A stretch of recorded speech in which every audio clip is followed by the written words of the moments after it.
Thank you. And before I begin, I want to recognize all of my fellow New York elected officials, rabbis, Jewish organizational leaders, and other speakers here with us. Thank you for being here. Allow me to start by recognizing that today is Yom HaShoah v'Hagvura. Today, Jews in Israel and many around the world remember the over 6 million Jews who were murdered in the Holocaust, and the heroic acts of the survivors and righteous Gentiles who saved countless lives. Yehi zichram livracha. May their memory be for a blessing. As we remember the unspeakable tragedy of the Holocaust, we were also reminded of all too recent tragedies. October 7th was the bloodiest day in Jewish history since the Holocaust. And for many in the Jewish community, time stopped on October 7th, 2023, and has not yet resumed. It will resume when all the hostages are home. Bring them home! Now! It will Bring them home! Now! Bring them home! Now! Bring them home! Now! It will resume when the war is over and the reservists can return to their families. It will resume when there is enough food, water, and medicine in Gaza to alleviate the humanitarian catastrophe there.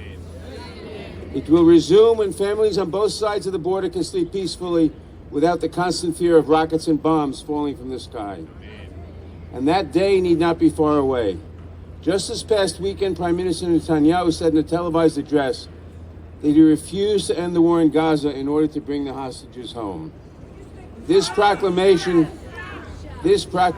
followed intense pressures from within his own government to prioritize the continuation of the war at all costs, including the cost of the lives of the hostages.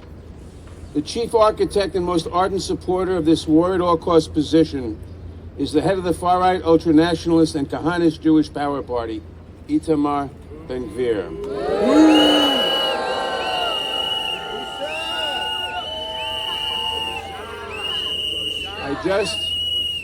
I just want to reflect on how far Israel and the Jewish people have traveled away from ourselves since the days of Meir Kahane.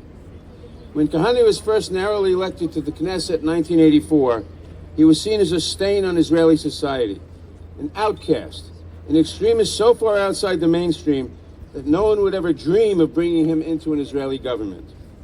When Kahane stood at the podium to speak in front of the Knesset, the C-SPAN of Israel refused to broadcast his remarks.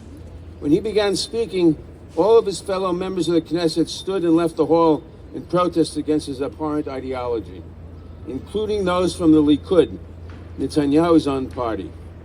The Jewish Defense League, the political organization founded by Kahane, is designated as a hate group by the Southern Poverty Law Center, and according to the FBI, has been involved in plotting and executing acts of terrorism within the United States. The JDL was long affiliated with Kahane's political party, Kach, which was later banned as a racist party. Today it boasts one of its alumni as a minister in the Israeli government, Itamar indeed, Itamar Ben-Gvir. This is the same Ben-Gvir who publicly visited Meir Kahane's grave as recently as 5 months ago. The same Ben-Gvir who today serves as Israel's Minister of Internal Security, wreaking terror on both Jews and Arabs. Let's be crystal clear about who Itamar Ben-Gvir is. He is a racist, terrorist, Jewish supremacist, bent on enacting Meir Kahane's vision. That's right. A major American Jewish organization wrote that Kahane, quote, preached a radical form of Jewish nationalism which reflected racism, violence, and political extremism, close quote. Today we are gathered here to protest a group of American Jews welcoming Ben-Gvir to New York City. To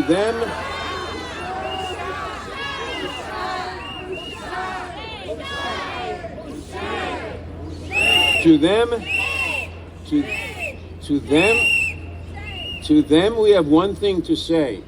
Ben-Gvir isn't welcome here.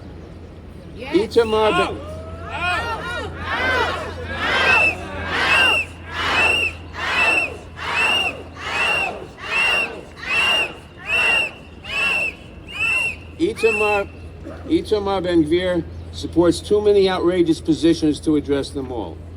From his support of West Bank annexation and Gaza population transfer, to his highly inflammatory and repeated violations of the status quo on the Temple Mount. From having been deemed unfit for mandatory military service because of his extremist views, to his many convictions in Israeli courts for supporting Jewish terrorism. From inciting violence against Yitzhak Rabin on television shortly before his assassination, to now weaponizing the Israeli police against hostage families, pro-democracy protesters, and Palestinians in the West Bank. Ben Gvir is the antithesis of everything that American Jewry stands for. But there is one issue. That we must remain especially focused on. Ben Gvir's role as chief inciter of settler violence on the West Bank.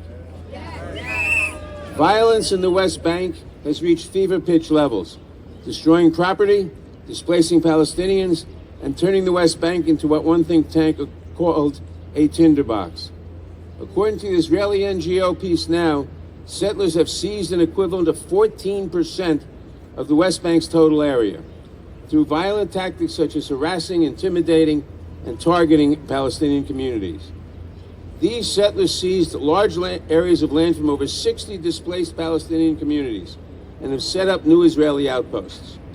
The current Israeli government, championed by Itamar Ben Gvir, Finance Minister Bezalel Smotrich, and others, have made a, quote, special budgetary allocation of 75 million shekels for a group called Hilltop Youth.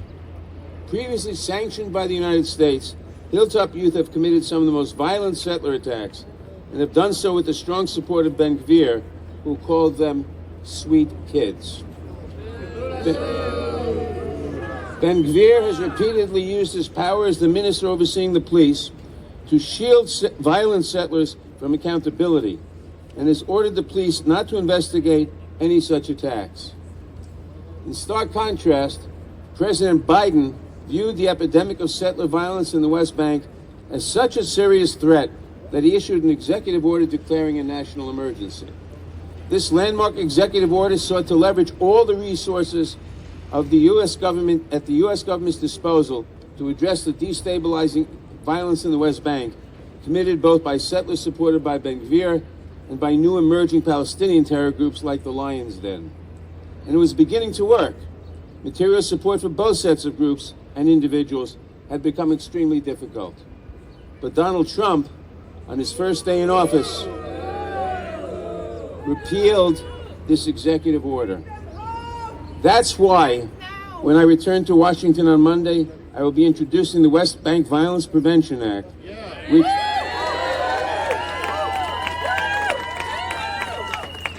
which would codify and enshrine President Biden's executive order into law.